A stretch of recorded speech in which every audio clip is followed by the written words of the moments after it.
বন্ধুরা welcome to game plan FC. তো আবার একটা নতুন ভিডিও নিয়ে চলে এসেছি তোমাদের সামনে। তো এই ভিডিওতে তোমাদের বেশ কিছু ইম্পর্টেন্ট আপডেট দেওয়ার রয়েছে। সেখানে যেমন ইস্ট বেঙ্গলের নতুন বিদেশি নিয়ে আপডেট রয়েছে, মোহনবাগানের জনি কাউকোকে নিয়ে আপডেট রয়েছে। এছাড়াও তোমাদের জানাবো আগামীকাল যে আইএসএল এ কলকাতা ডার্বি রয়েছে মোহনবাগান এবং ইস্ট বেঙ্গলের, সেই ম্যাচ প্রসঙ্গে কিছু কথা। এছাড়াও গতকাল ম্যাচ ছিল হায়দ্রাবাদ এফসি এবং এফসি গোয়ার মধ্যে, সেই ম্যাচের রেজাল্ট কি হলো সেই সব কিন্তু তোমাদের এই ভিডিওতে জানাবো। ভিডিওটা একেবারে স্কিপ করো না, শেষ পর্যন্ত দেখো। স্কিপ করলে কিন্তু কোনো ইম্পর্টেন্ট আপডেট তোমরা মিস করে যেতে পারো। সুতরাং ভিডিওটা স্কিপ না করে শেষ পর্যন্ত দেখো। মেন টপিকে অবশ্যই যাব, তবে তার আগে যেটা রোজ বলে থাকি, যারা চ্যানেলে নতুন, চ্যানেলটাকে এখনো সাবস্ক্রাইব করোনি অবশ্যই চ্যানেলটিকে সাবস্ক্রাইব করে পাশে থাকা বেল আইকনটাকে অন করে দিও। তো প্রথমে যে আপডেটটা দেবো সেটা মোহনবাগানের জনি কাউকোকে নিয়ে। তোমরা জেনে গেছো অলরেডি যে মোহনবাগানে কিন্তু জনি কাউকো যোগ দিয়েছেন এবং মোহনবাগান প্লেয়ারদের সাথে তিনি প্র্যাকটিস করাও মোটামুটি শুরু করে দিয়েছেন।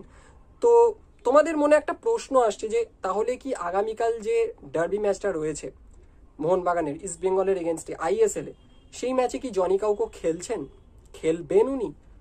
তার উত্তর কিন্তু না। কেন? এর দুটো কারণ রয়েছে। প্রথম কারণ, জনি কাউকোকে কিন্তু এখনো রেজিস্টার করানো হয়নি এবং যতক্ষণ না তাকে রেজিস্টার করানো হচ্ছে ততক্ষণ কিন্তু তিনি কোনো ম্যাচে, আইএসএল এর কোনো ম্যাচে কিন্তু খেলতে পারবেন না।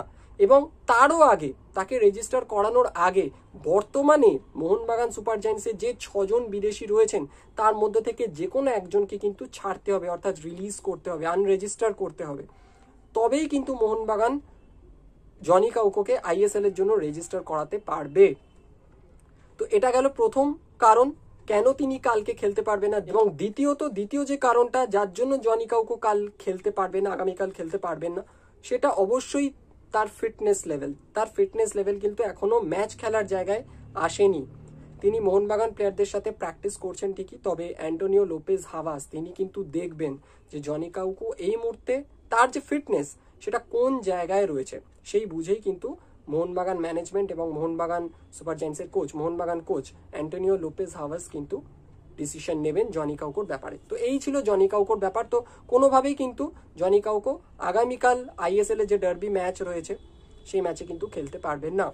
তো পরের যে আপডেটটা দেবো সেটাও কিন্তু মোহনবাগান সুপার জায়ান্টসকে নিয়েই। তো অনেকের মনে প্রশ্ন আছে যে আনোয়ার আলী আর সাহাল আব্দুল সামাদ তারা কি আগামীকাল যে ডার্বি ম্যাচ রয়েছে আইএসএল এ সেটাই কি খেলতে পারবেন? তো দেখো, তারা ম্যাচ ফিট রয়েছেন, আমি যতদূর জানি তারা খেলতেই পারেন। এবার পুরোটাই ডিপেন্ড করছে অ্যান্টোনিও লোপেজ হাভাসের ওপর যে তিনি তাদের খেলাবেন কিনা।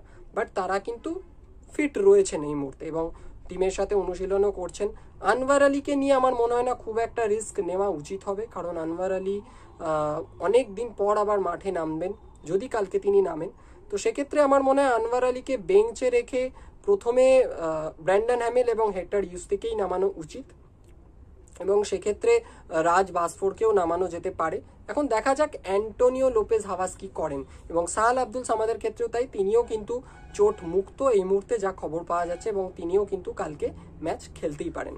তো পরের যে আপডেটটা দেবো সেটা কিন্তু লিস্টন কোলাসোকে নিয়ে। লিস্টন কোলাসো কিন্তু আগামীকালকের যে ডার্বি ম্যাচ রয়েছে আইএসএল এ সেই ম্যাচ কিন্তু মিস করতে চলেছেন, কারণ তোমরা সবাই হয়তো জানো লিস্টন কোলাসো একটা সাসপেনশনের মধ্যে রয়েছেন এবং তার জন্যই কিন্তু আগামীকালকের ডার্বি ম্যাচটা তিনি মিস করতে চলেছেন।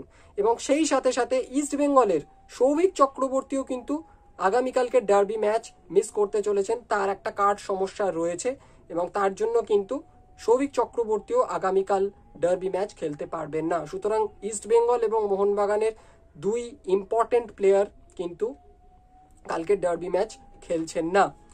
এরপরে যদি চলে আসি ইস্ট বেঙ্গলের কথায়, তো ইস্ট বেঙ্গল কিন্তু কালকে ডার্বি ম্যাচে, আগামীকাল যে ডার্বি ম্যাচ হতে চলেছে সেখানে মাত্র 4 জন বিদেশিকেই হাতে পাবে। তোমরা অলরেডি জানো সিভেরিও তোরো তিনি কিন্তু লোনে চলে গেছেন জামশেদপুর এফসিতে এবং এটা কিন্তু অফিসিয়াল হয়ে গেছে। সুতরাং সিভেরিও তোরো কিন্তু ইস্ট বেঙ্গলে এখন আর নেই এবং আগামীকাল যে ডার্বি ম্যাচ রয়েছে সেখানে কিন্তু ইস্ট বেঙ্গলের হয়ে তিনি নামতে পারছেন না।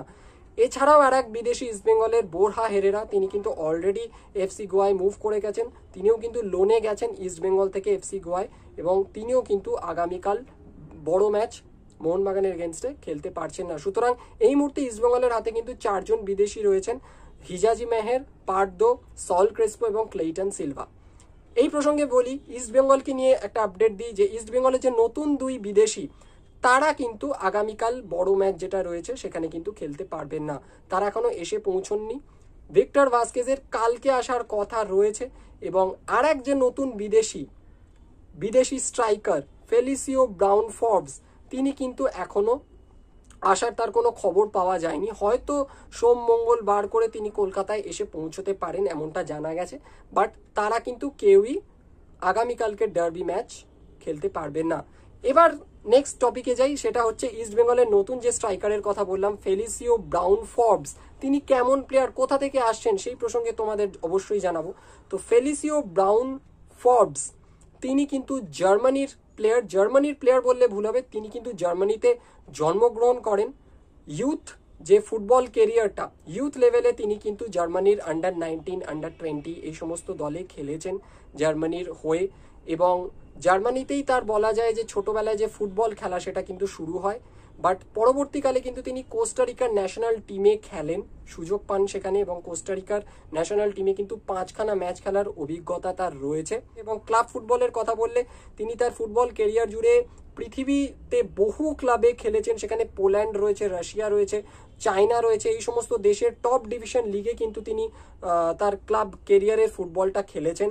লাস্টলি তিনি কিন্তু চাইনিজ সুপার লিগে খেলছিলেন এবং বেশ ভালো একজন স্ট্রাইকার। তিনি যে শুধু স্ট্রাইকার পজিশনেই খেলতে পারেন তা কিন্তু নয়, বেশ আরও কয়েকটা পজিশনে কিন্তু তিনি খেলতে পারেন। সুতরাং একজন ইউটিলিটি ফুটবলার, এবং তাকে কিন্তু ইস্টবেঙ্গল কোচ কার্লোস কোয়াদ্রাত নিচে পছন্দ করে ইস্টবেঙ্গল দলে আনছেন। সুতরাং বুঝতেই পারছো, এর আগেও তিনি কোয়াদ্রাত কিন্তু হিজাজি মেহেরকে এনেছিলেন, এবং এবারে কিন্তু তিনি ফেলিসিওকে আনছেন ইস্টবেঙ্গল দলে। দেখা যাক তিনি কেমন খেলেন। তার বয়স কিন্তু 32 বছর, সুতরাং খুব একটা এজেড তিনি নন। হাইটটা বেশ ভালো রয়েছে, 6 ফুট 2 ইঞ্চি। তো দেখা যাক তিনি কেমন ফুটবল খেলেন ইস্টবেঙ্গলের জার্সি গায়ে, তার দিকে কিন্তু আমাদের নজর থাকবে অবশ্যই।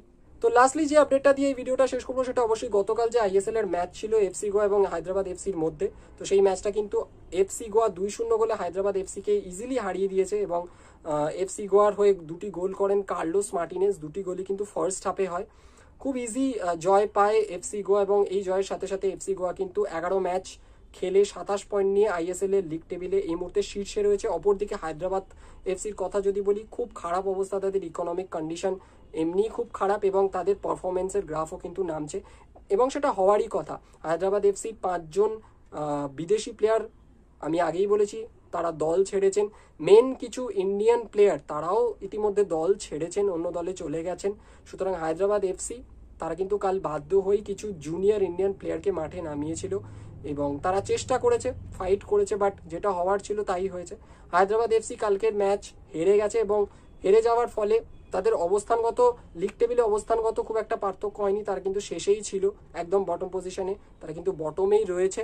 আশা করব যে হায়দ্রাবাদ এফসি খুব দ্রুত আবার এই ইন্ডিয়ান ফুটবল সার্কিটে স্বমহিমায় ফিরে আসবে। তাদের যে এখন খারাপ ইকোনমিক কন্ডিশনটা চলছে সেটা তারা ওভারকাম করতে পারবে, রিকভার করতে পারবে খুব তাড়াতাড়ি।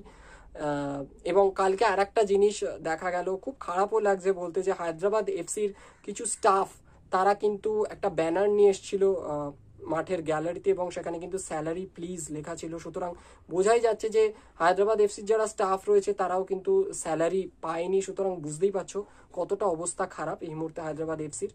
তো যাই হোক, এইখানেই ভিডিওটা শেষ করবো। যদি ভিডিওটা ভালো লেগে থাকে, ভিডিওটা যদি তোমাদের পছন্দ হয়ে থাকে, অবশ্যই কিন্তু ভিডিওটাকে লাইক করবে, শেয়ার করবে, এবং তোমাদের কিছু জানানোর থাকলে অবশ্যই কমেন্ট বক্সে জানাতে কিন্তু ভুলবে না। তো এই ভিডিওটা এই পর্যন্তই, দেখা হচ্ছে পরের ভিডিওতে, ততক্ষণ পর্যন্ত টাটা।